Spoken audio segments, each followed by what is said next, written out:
Where does the narcissist's feelings of entitlement come from? Well, as always, I'm going to have to take us back to Melanie Klein's theory of object relations. A brief description of what that is. When the baby is in the womb, their needs are being met as they arise. But when they come out and the cord is cut, then their world sort of transforms into needs and satisfactions. The young baby's psyche starts to organise itself into a kind of binary to meet with this, into all good and all bad. The experiences they have are all good or all bad. This is from a need to organise things in the psyche. It's actually an ego defence that Melanie Klein refers to as splitting. Now, a large part of the ego defence is keeping the baby away from their bad objects, the records they have of bad experiences.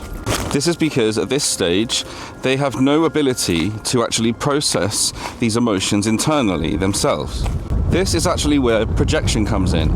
That's another ego defense. That's an attempt to project outwards to an external object, someone else, and to perceive the emotions they're feeling as coming from that external source. This is simply because the baby is not capable of processing these emotions internally themselves.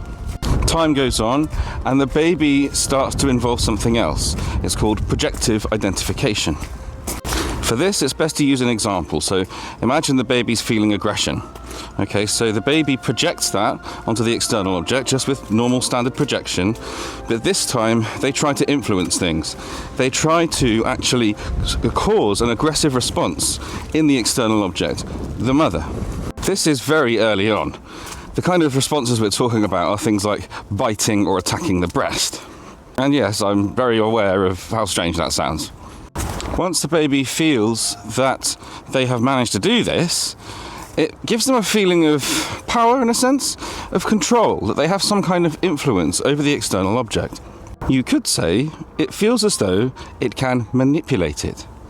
The more success this baby has in provoking these reactions and therefore justifying their behaviour or their responses, like projection, the more control and power they feel they have. This gets to the point where the baby develops another ego defense. It's actually called omnipotence. We're getting there, trust me. Omnipotence means all-powerful, doesn't it? Well, the omnipotence of this baby is a fantasy. It actually starts to believe that it can will the breast into existence, that simply by thinking about it, simply by feeling again or remembering what it feels like. But of course, there are reminders here and there, aren't there, that they don't have any control, that the world is not theirs and bending to their will. They are responding to their environment, to their needs, and they've got someone there that's paying close attention to them. Perhaps you can see this omnipotence, it is entitlement.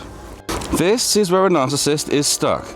This is why they feel these feelings of entitlement over your reactions, over your time, over your money, over your attention. They did not individuate. They don't see the world around them and the people around them as separate from them. Now, despite being cognitively intelligent enough to hear something like that and say, well, of course I bloody well don't feel like that. Yeah, secretly they do. What this shows us is how important individuation is when it comes to our perspective on objective reality. Because they are stuck in this weird state where they believe that they can control people and the world around them, and the universe is kind of looking out for them, they are not in touch with reality. They have a very, very bad relationship with uncertainty, shall we say. Now, at this stage, there is also a terrible fear. The baby fears that the bad objects they have inside will annihilate the good. But, of course, they have the power to draw forth the good objects, the good breast. To a narcissist, this means they probably have the view that they can draw on the universe for support. But it also means that they feel that they can annihilate these bad objects first. Because they're projecting, you become the embodiment of the bad object. They feel they can annihilate you. When in truth, what they're doing is they're trying to annihilate the bad objects left behind by the trauma caused by their mother. At times, this entitlement is expressed in this particular form. The world hurt me, therefore the world owes me, therefore I can take whatever I like and hurt people however I want to in order to get with the destiny that the universe has laid out for me.